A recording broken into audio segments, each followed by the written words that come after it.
Hey there, it's Robin, and you're listening to Healthy Habits for a Healthier Home. I'm here to help you create a healthier life, one simple shift at a time. If you're a mama ready to ditch toxins, clean up your family's nutrition, and build daily habits that support your well-being, you're definitely in the right place. Each episode is packed not only with education, but practical tips and tools to help you transform your health and your home without that feeling of overwhelm. So let's take this journey together to create a thriving, low-tox home for you and your family. If you're ready, say, I am ready. Now let's get into this episode.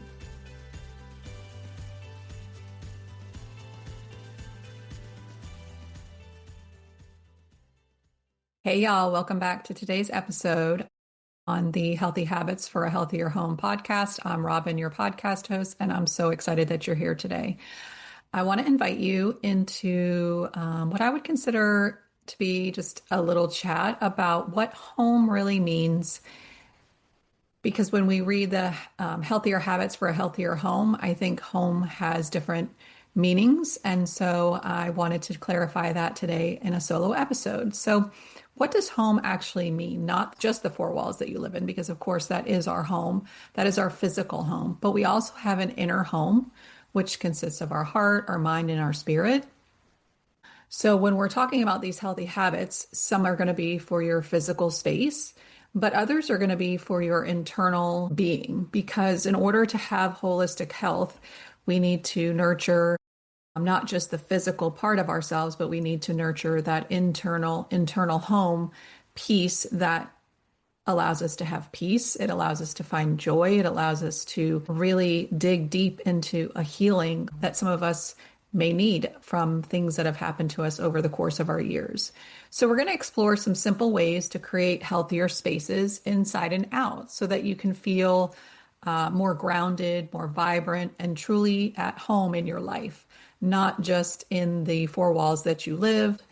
So let's see, we're going to share why this topic has popped up is because last week I was having a client call and we were working on some of those internal pieces and we were relating it to home. And it just made me realize that I needed to define a little bit for my audience what that actually means. The home, the internal piece, as well as the external piece.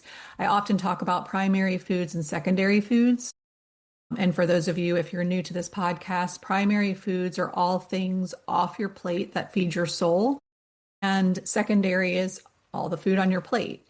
But if we don't have a balance between our primary and our secondary, then we're really not living the healthiest life that we could be living. And so again, if you're new to this podcast, primary foods are things like joy, spirituality, relationships, career, how you move your body, your home cooking, your home environment. So it kind of entails all of those things.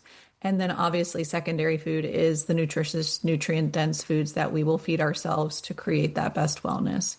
So that is why I wanted to have this conversation today, because I want people to start looking a little bit beyond the physical sense of home being the four walls that you live in. So again, we're going to talk about physical, spiritual, and emotional, and how we can build some healthy habits in each of those that will make us feel better, that will help us to live a lighter, more fulfilled life where we can actually thrive. So let's get started. We're going to start with the physical home because I think most people, when they read the title of the podcast, Healthier Habits for a Healthier Home, you're going to think of that physical space, the actual living space. That is the home that you create for yourself, the air, the water, the products, the environment, how you have your home set up. And why you're thinking, why does this matter? Well, first and foremost, toxins and clutter definitely can weigh us down. A healthier home can mean less inflammation for our bodies, fewer headaches. It can also promote more energy and even a happier mood. So when we have a foundation within our home that is organized and provides us a sense of peace, that brings our mood to a different state. If you ever have had a cluttered closet, recently I needed to clean out my closet and I just kept avoiding it. And one day I was like, every time you walk in here to grab your workout clothes, you're literally walking in and turning around and leaving immediately because it just feels when I'm in there. And so I was just like, that's enough. And so I cleaned it out, and I have to say that it was well overdue, but after I did it, it felt so much better. And now I enjoy going in my closet. I have a different vibe when I go in there. I feel differently. So, those are just a few examples of how our moods can change when our environment matches up. A couple of different things that I wanted you to be able to take away today were just a few tangible items that you might want to try on. The first one would be opening your windows, or your screen doors, or your doors if you have a screen, to let some fresh air in. 10 minutes can make a huge difference, to get that air circulation and air flow. I live in Florida. Depending on where you live, in the summertime or pretty much year round, it's hot. And then we're closed in our homes and we have the AC going, but there's no fresh air that comes in. So opening your windows and your doors, every once in a while when you won't sweat to death, is really good for the air in your home. That brings me to another thing, which is making sure that the quality of your air in your home is good. Having your AC units cleaned once a year, twice a year, just making sure that those units are not full of mold and things that could be potentially being pushed into your home. The second thing is getting a quality filter. It's super simple, and I know you're thinking, what's the big deal? But it's really, really impactful. I've learned a lot about water this year and what is in our water, and it's kind of frightening. Here in Florida, we did ban fluoride, so that was turned off, I think, a week ago. So that will no longer be flowing through our water, but we still have antibiotics, pesticides, other contaminants that are not good for us. And so I want you just to imagine how much water you use per day. If you drink what is really good for you, I'm drinking 75 ounces of water, depending on, the day. I'm showering, I'm brushing my teeth, I'm washing my face, I'm washing the dishes and my clothes. If you really think about how much water you actually use, getting a good quality filter is something that we don't think about, but I think is a really good first step to cleaning the physical environment of your home. And I always say, think about the things you use most often, and those are the things you want to tackle first. So again, water being one that I think we dismiss a lot is something that we should take a look at. Next, we could really, I know I talk about this a lot, but switching to, fragrance-free or naturally scented cleaners and laundry products really does add up and make a big difference for your air quality in your home. I love Branch Basics, Molly Suds, Force of Nature, and then creating just things on your own. It's not as hard as we think. We have Pinterest now. We can look for all different kinds of recipes. I really kind of got into that during the COVID years when we were kind of at home more. And I really realized that it's not that difficult. So creating something on your own might be on your to-do list, but if not, the cool thing, Branch Basics is now at Target, so you don't have to order online, which for me, I know is good when I'm running low and I forget to order. I can just run there now, and I love it. Okay, the next thing. This is super simple. We used to do it when the kids were little. It's just a 5-minute pickup at night. But I still do it, even though I don't have kids at home anymore, because for me, clearing out that energy at night so that I can wake up with a fresh kitchen where it's inviting and not cluttered with dishes and piles of junk, for me, just really starts my day off, in a good place. And then lastly, I want to talk about bringing some plants into your space. The quality of your air can be cleaned with some simple plants. Also, they're just really pretty. They lift your spirits, but they really are good for your environment. Some of the easy air purifying plants that I have that I don't kill. Number one is the snake plant. I feel like that's almost impossible to kill. I think I might have killed one in my time of having plants, so that's pretty good. And it even tolerates low light. We do have them in our bedroom. It is great for bedroom because it releases oxygen at night.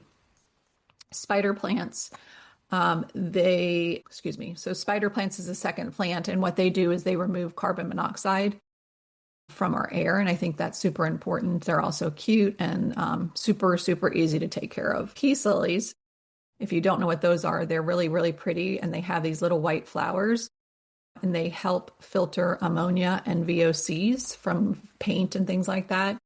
They do need a little bit more care because they like to be watered. So you can't just ignore them completely. Otherwise, they do die. And lastly, an aloe vera plant. It cleans the air, and you can also use the gel for your skin. It loves bright light, but it can be indirect light. Like it doesn't have to be sitting in the sun. I have these on my porch, and they're like out of control. So I looked up a recipe where you can actually make aloe vera gel to drink, but look up the recipe. Don't just do it on your own. But I've also made them into like little ice cubes and things like that. So there's different things that you can do with that plant.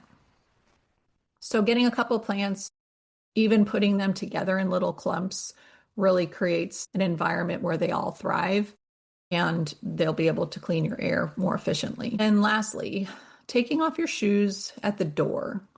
This is something we never really did growing up, but when we moved to Michigan, because of the snow and the sleet and the dirtiness outside, we had a mud room, and so we got in the habit of taking our shoes off.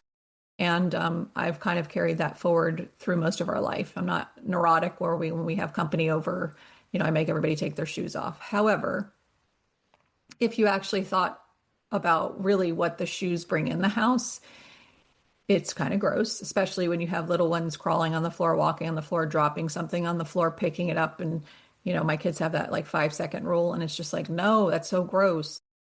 So some of the things that you might not think about that our shoes can bring into our house are pesticides and lawn chemicals. So if you've walked across somebody's lawn to get home, you could potentially have that. Gasoline and oil residue from parking lots, gas stations, dirt, mud, and of course, dust.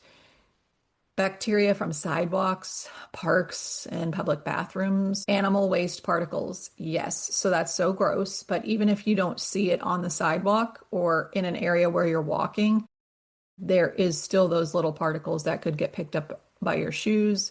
Mold spores and pollen that can also affect somebody if they have allergies. It can trigger it. So there's really nothing great that comes in with your shoes. Again, do you have to be neurotic? No, but maybe just for your household, you have that rule. So just something to think about. So just recapping really quick on the physical part, we're talking just about the water, the air, and we talked about making sure that we get our air conditioning serviced, making sure that we open our doors and our windows, looking for those quality filters that will actually filter out the things that we do not want. Switching to that fragrance-free or naturally scented cleaners and laundry products really helps with the air in your house. Doing that quick pickup and then adding plants to also help the air. Those are a few things, maybe pick one or two and try them on and see how it feels. Because again, this is about our physical space that we are trying to create some healthier habits. We're going to move on now to that internal home piece, which is the emotional and the spiritual side. So this is your body. When we're thinking about the internal home, this is your mind and the thoughts that you have and your spirit, which all of that together is your particular temple.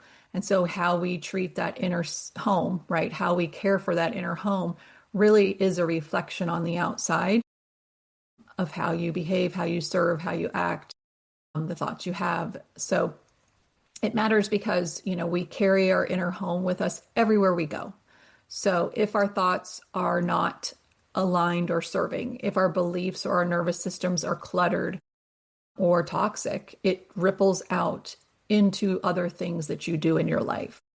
So healing here, like this internal version of ourselves, the internal home, it's lifelong. It's not something that we just do one time and then it's done. So it's about creating safety for ourselves. It's about creating self-love. It's about creating peace within.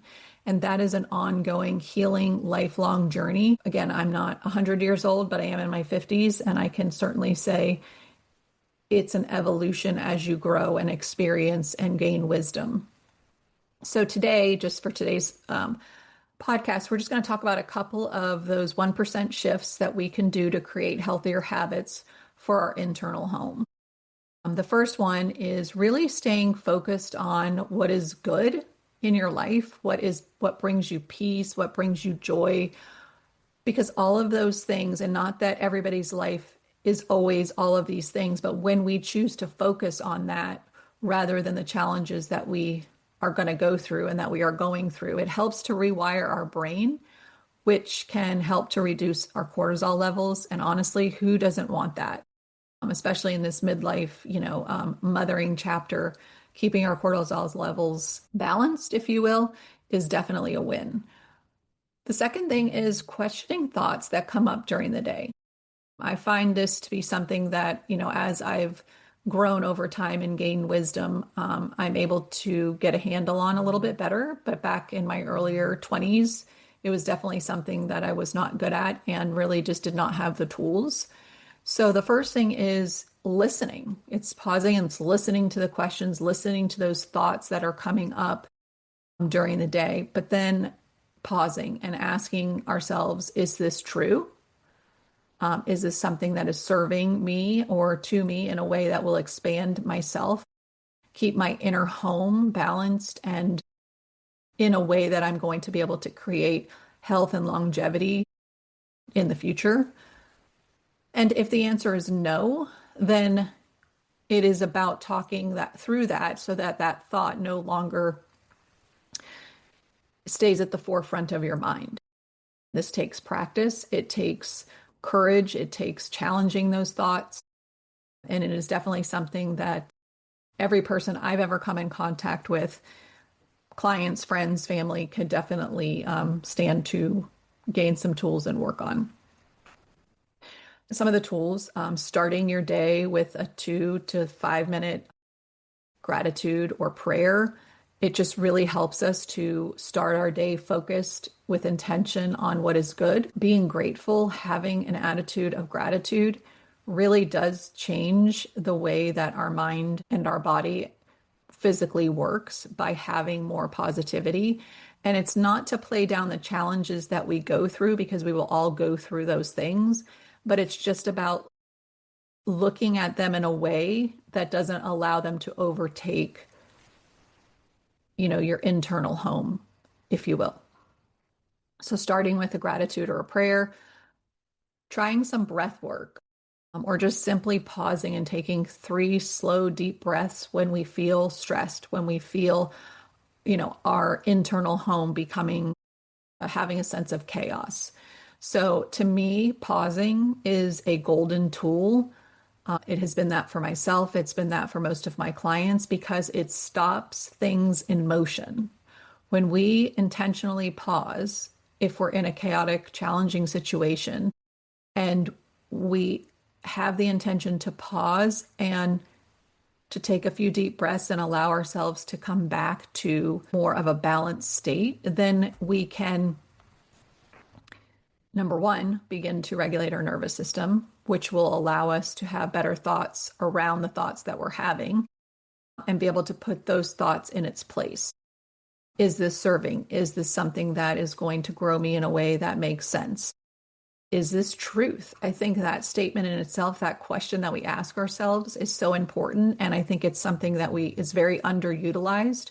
But a lot of times that when these questions start or thoughts start popping up in our head, if we are to ask the question, is this true or serving? Most of the time, the answer is no. Now, if it is true, but it's not serving, that's a different, conversation. If it's true, what can you do to reframe it? If it's true, what steps can you do to take responsibility and then move forward in a different way? So there's a lot of things that go into that question, but I think that question, again, is just really underutilized. So when your mind starts to go and derail and starts to take you down a path that really is not helpful or serving, that question, the pause, first of all, has to happen in order for you to be able to take a few deep breaths and then start asking yourself, those very important questions. Journaling, brain dumping our worries, writing what we're excited for or what we're excited about, asking God for guidance, I think journaling is another very underutilized tool because we have this perfectionism that comes within us that our journals have to be perfect, that they have to look a certain way, that they have to have all these fancy markers and stickers. And I just want to say brain dumping is not that. That type of journaling has its place and it's really good for creativeness and things like that. But brain dumping is just sitting down and writing whatever comes to your mind. And what's really, really good about that is that it allows you to write fragmented sentences, words, worries, happy things, things that you're excited for. It allows you to just kind of be all over the map and not feel like it has to be a journal prompt with a journal writing. So again, brain dumping is a little bit different than traditional journaling, but I think that's a really great way to release some of the things that we carry around with us. Setting your iPhone for reminders during the day to stand, stretch, and repeat a loving affirmation. It literally takes 2 minutes to do that. And by giving ourselves a brain break, by standing up away from the computer, by getting away from your phone, by taking just a few minutes to yourself to stand up and kind of reallocate where our mind is, really is something that will make you more productive in your work. And then lastly, I think we think is not okay, letting ourselves have feelings. But we need to learn to have feelings without judging the feelings. We are all human and we all have emotions, and really, emotions are not the enemy. We need to be able to feel the emotions that arise within us, but know that the emotion is not who we are. It is a feeling that we're having due to a certain circumstance. So, feeling through them and then reminding ourselves that we don't have to live there. I think that's sometimes where we have a disconnect. We stay in that state of emotion when we don't really need to be. We just need to acknowledge the emotion and the why behind it, and then work on steps moving through it. So we are capable, and we're definitely able to reframe and make those 1% shifts to change the view, to see the emotion without judging ourselves, to see the emotion without being the emotion and attaching it to the thing that is causing the emotion rather than attaching it to yourself and feeling like that is who you are. Lastly, protecting your energy. This is something that I've learned more so in this midlife menopausal chapter of my life, but saying no, logging off, unfollowing, stepping away when needed. This has really come up significantly. I think my time, I'm looking at time differently and it's really precious. And who I surround myself with in this time, I feel like has to bring me peace, joy, positive growth, or a loving company for me to be able to say yes.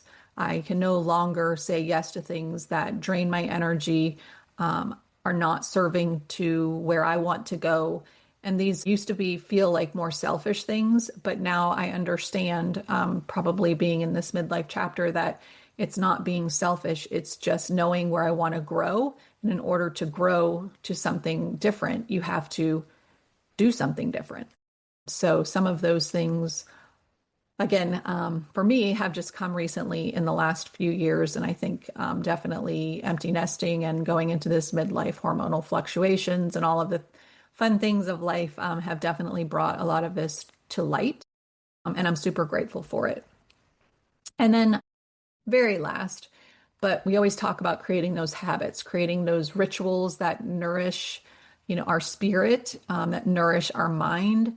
And that could be as simple as morning coffee on the porch, after your water, of course, taking walks, evening or morning, in peace, not always listening to music, not always listening to podcasts, but just walking in nature and observing the beauty that we get to walk in this life and seeing what has been created for us, the trees, the skies, the grass, people's homes being curated that look nice. Things, when we're out, if you're walking on a trail, you're observing nature and the way that these trees have grown together and wildlife and things like that. So walks are definitely great for movement, but they're also good for headspace movement. So sipping your coffee, taking those walks, taking quiet time to meditate or study scripture, or really just have time to connect to something higher than yourself. All right, we talked about the physical home. We've talked about now the emotional side of things and the spiritual side of things and the mind side of things. And so, some of those things, just to recap, staying focused on what is good and brings you peace and joy, questioning our thoughts and asking ourselves if it's true, starting our day with gratitude or prayer, working on breath work and really using that golden tool, pausing. I just really feel like it's something that's very underutilized. Journaling, but doing it more in a brain dump style. Making sure that we take time during the day, several times a day, to stand, stretch, setting those phone reminders, using our phone for good.